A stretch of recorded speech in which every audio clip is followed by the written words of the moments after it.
সুপ্রিয় দর্শক মণ্ডলী, আসসালামু আলাইকুম। Welcome back to my channel. দেশের বাইরে থেকে যে আমার এই ভিডিও দেখছেন সবাইকে স্বাগতম। সবাই কেমন আছেন? আমিও আলহামদুলিল্লাহ ভালো আছি, আল্লাহর রহমতে। চুলায় ফ্যান বসিয়ে দিয়ে তার ভিতরে সয়াবিন তেল দিয়ে রুই মাছ 2 টুকরো বড় সাইজের ছিল, এগুলো হলুদ মরিচ লবণ মাখিয়ে নিয়ে আমি চুলায় বসিয়ে দিলাম। মাছগুলো ভাজা হতে হতে আমি বেসনটা রেডি করে নিচ্ছি। বেসনের ভিতরে হলুদ মরিচ জিরা ধনিয়া গুঁড়ো লবণ আমি এই সব কিছু ভালো করে আর একটু পানি দিয়ে আমি একটা ঘন ব্যাটার তৈরি করে নিচ্ছি। যেহেতু ইনভার্টার চুলায় বানাবো তাই আমি দিলাম সয়াবিন তেল, বেসনটা ঘন করে নেব, বসিয়ে দিলাম যাতে তেলটা এর ভিতরে আমার মাছটা ভাজি হয়ে গেছে। এই যে তুলে নিচ্ছি আর এখন এখানে চুলা থেকে রেডি করে নামিয়ে নিলাম। এজন্য বেসন 3 কাপ পরিমাণে দিয়ে দিলাম। 7 বাগান থেকে একটা বেগুন নিয়ে আসলো, 1.5 কাপ পরিমাণে সুন্দর করে কেটে দিচ্ছি বা ময়দা পাতলা স্লাইস করে যখন যা ইচ্ছা আমি রেডি করে রমজান এখানে আটায় দিয়েছি। এখন হলুদ গুঁড়া সামান্য, মরিচ গুঁড়া আজকে শেষ সামান্য, জিরা ধনিয়া গুঁড়া সামান্য আর লবণ দিয়ে একটু পানি দিয়ে ভালো করে বেসনটা রেডি করে নিচ্ছি।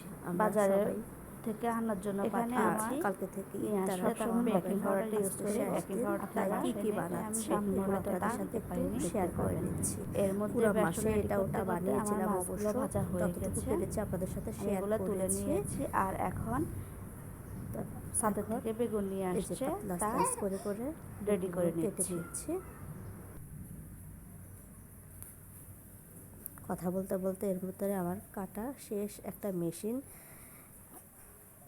নিয়ে আসছিল অনলাইন থেকে, এটা দারুণ সুবিধার। আমি এটার ভিতরে পেঁয়াজ কাঁচামরিচ পুরো রমজান মাসে কেটেছিলাম, আপনাদের সাথে অবশ্য শেয়ার করা হয়নি। এটা অনেক কাজের জিনিস, পেঁয়াজ কাটতে অনেক সময় লাগে। কথা বলতে বলতে এর ভিতরে আমার সব কিছু রেডি করা হয়ে গেছে। এখন আমি এই যে বেসনগুলো রেডি করেছিলাম, পাশাপাশি আরও অন্য আইটেমও রেডি করেছিলাম, সেগুলো আপনারা ভিডিও স্কিপ না করলে দেখতে পাবেন। বেগুনগুলো বেসনের ভিতরে এভাবে করে ডুবিয়ে দিয়ে দিচ্ছি। বেকিং পাউডারটা অবশ্য দেওয়া হয়নি, বাজারে পাঠিয়েছি, নিয়ে আসলে তখন আন্দাজ মতো দিয়ে দিব।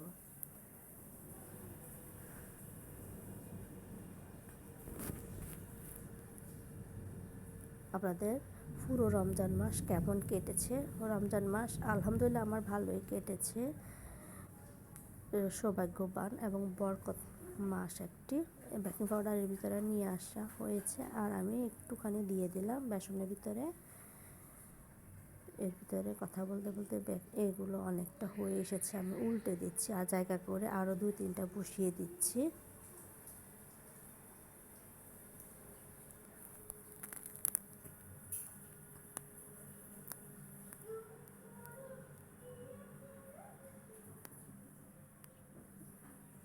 উল্টে দিচ্ছি সবগুলো। একা হাতে সব কাজ করার মজাই আলাদা, মানে করতে করতে অভ্যাস যাদের হয়ে গেছে তাদের আর কি।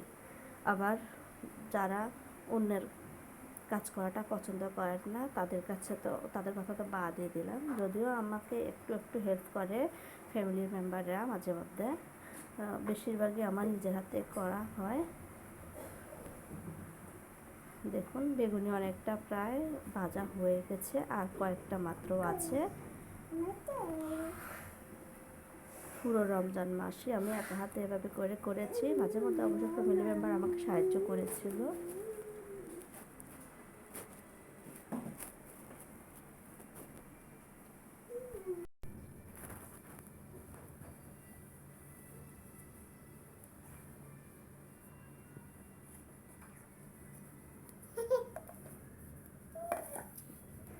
জায়গা করে করে আমি বাকিগুলো বসিয়ে দিচ্ছি। কতটা ফুলকো ফুলকো হয়ে গেছে। এর ভিতরে আমার বেগুনি ভাজা শেষ।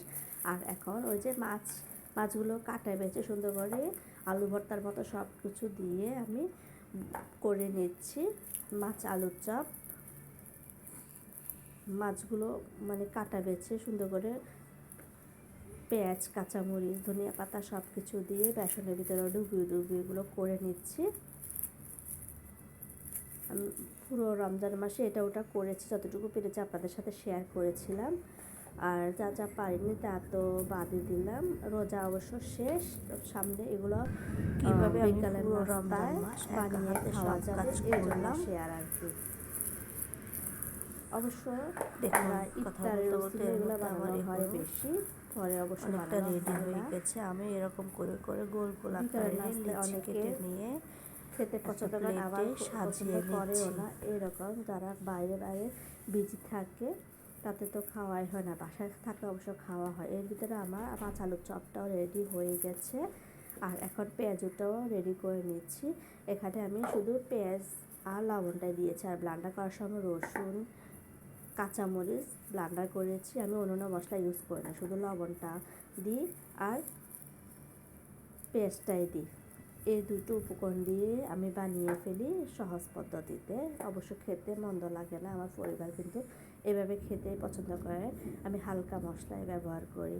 আপনারা কে কী ব্যবহার করেন অবশ্য দেখেছি, অবশ্য হলুদ মরিচ জিরা ধনিয়া অনেকে অনেক কিছু ব্যবহার করে থাকে, কিন্তু আমি তা কোনো কিছুই ব্যবহার করি না। এগুলো উল্টে পাল্টে পুরো তাওয়া যতটুকু এটা ছিল কড়াইতে আমি সব উল্টে পাল্টে দিয়ে হালকা হালকা সাইজে করে করে দিয়ে নামিয়ে নিচ্ছি পারফেক্ট কালার চলে আসার পরে। পুরো রমজান মাস আমি ইনভার্টার চুলায় বানিয়েছিলাম। এর ভিতরে আমার সাহেবও চলে আসছে আমাকে হেল্প করতে। সে অবশ্য সালাদ কেটেছিল, এতক্ষণ এখানে ছিল, কিন্তু সে অন্য কাজে বিজি ছিল বলে আমাকে তা হেল্প করতে পারেনি। সে আমাকে যখন যেটা ইচ্ছা বাসায় থাকলে হেল্প করে। আপনাদের সাহেবেরা আপনাদের হেল্প করে কি না কমেন্ট করে জানাবেন। তো এখন এগুলো সব সে চিমটি দিয়েই তুলতেছিল, আমি খুন্তি দিয়েই তুলি, আমার কাছে খুন্তিই ভালো লাগে। চিমটির সাহায্যে সে সবগুলো তুলে দিচ্ছে। এগুলো সব উল্টে পাল্টে পারফেক্ট কালার আসার পরে সে কিছু কিছু তুলে নিচ্ছে, আর আমি সাথে সাথে দিয়ে দিচ্ছি। এভাবে পুরো রমজান মাসে সে আমাকে হেল্প করেছিল। আল্লাহ হাফিজ।